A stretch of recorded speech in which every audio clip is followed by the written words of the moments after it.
Sure, here's a simple step-by-step guide you can share with your client for replacing an old Gmail address with a new one on an Android phone.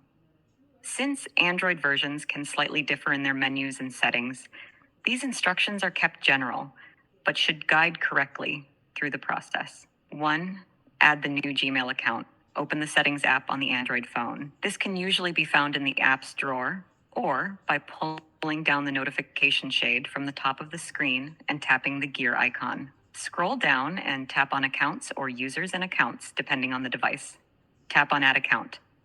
Select Google from the list of account types. Follow the prompts to sign in with the new Gmail address and password. This might involve verifying the account with a code sent to another email or phone number associated with the new Gmail account. 2. Check that the new Gmail account is working. Open the Gmail app. If it's not already installed, it can be downloaded for free from the Google Play Store. Tap the menu icon, 3 horizontal lines in the top left corner. Look for the new email address listed under Accounts.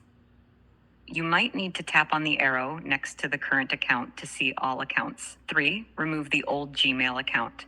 Go back to the Settings app and into Accounts or Users and Accounts. Tap on the old Gmail account you want to remove. Tap on Remove Account. If there's a confirmation prompt, confirm that you want to remove the account.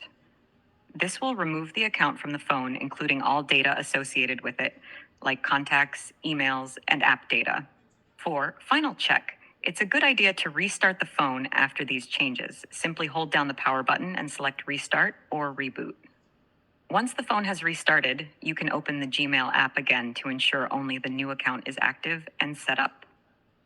Remind your client to ensure that all important information from the old Gmail account is backed up or transferred as needed before removing it, even though they mentioned not needing data transfer. It's always good to double check.